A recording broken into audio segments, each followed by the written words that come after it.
here, bloody. I could never find a race long enough.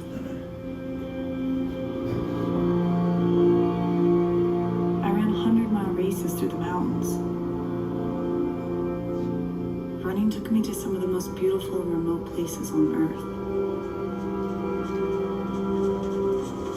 It led to my career as a foreign correspondent, covering conflict and women's stories.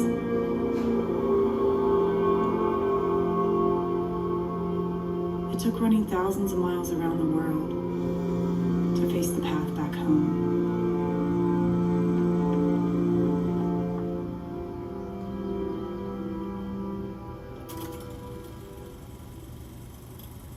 I was named after my Aunt Rebecca. No one in my family ever talked about her. I didn't even know she existed until I found a newspaper article in a drawer when I was 6 years old. She was murdered by her husband along with her son. He shot them both on a Sunday evening at home.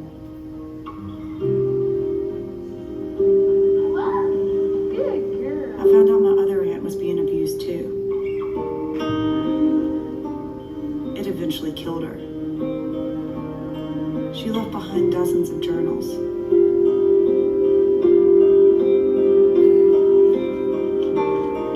It took me a long time to understand this wasn't normal. We saved her from the monsters. Now she's alive. I always felt sad for my dad. How horrible would it be for your sister to be murdered in your parents' house?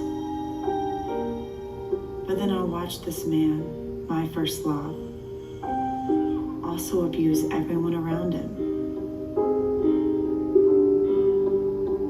I'm still afraid of what he may do to my stepmom. Rebecca, your dad is so out of control. He's here. 911. We have a restraining order on my father. He's on the property. I just had to get my mind back together.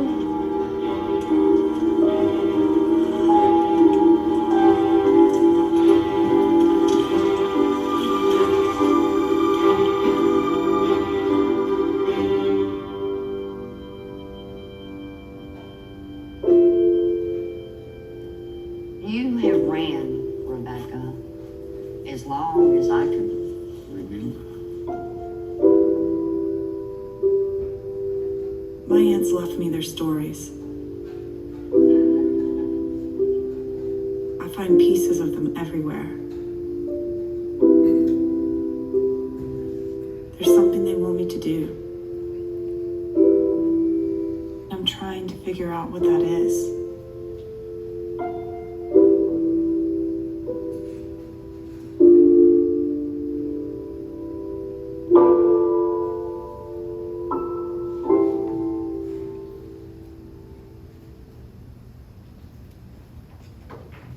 So at the end of this film, you see a little girl in the back of a truck, and you also see this young boy who gives me a hug.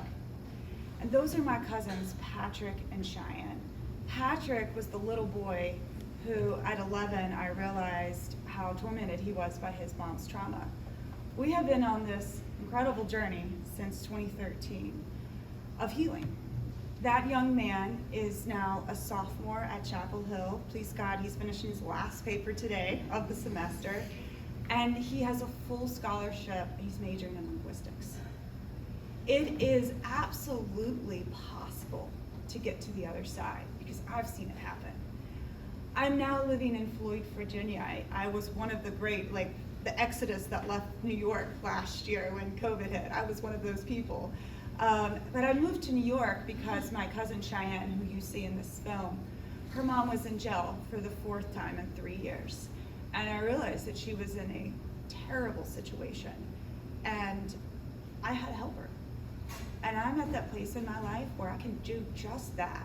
So my husband and I packed it up and we moved to Floyd, and we're raising a 12-year-old. There's good days and there's bad days.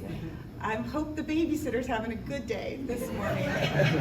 It's so nice not to worry about it.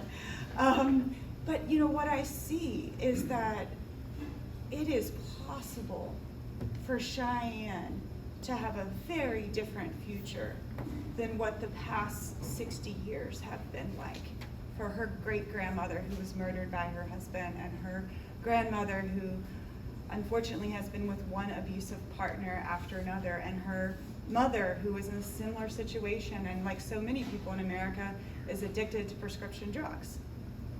And see, these are things that you can't see when you're supporting people like me, is how many other people we can help in such a direct way. I don't know what will happen with Patrick. He's a young man. He's gonna have to chart his own path in life. But I know he's a lot better off than he would have been.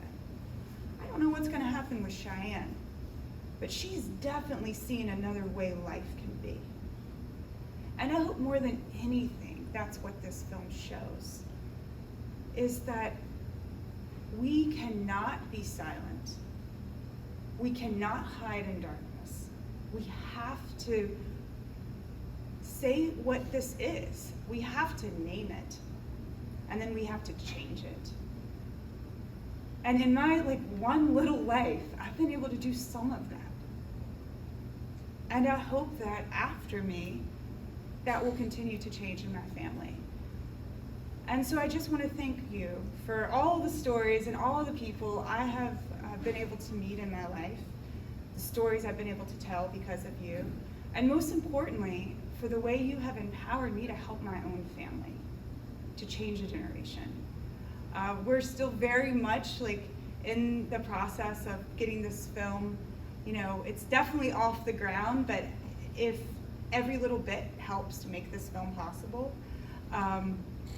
As I said, when I say we, I have a small but mighty team of mostly women who have made this film possible. My film crew moved from New York. I've got poison ivy all over my arms from getting them into this little house in Floyd so we can film all the time until this film is finished. And I'm working with a phenomenal editor to make this dream a reality. And I hope this time next year, I'll be able to tell you where to watch it on TV. So thank you all. It's definitely worth getting up early. It's just all that you do in our community is so worthwhile. And I'm very sure there's a lot more people like me you may never hear from, but that you've reached.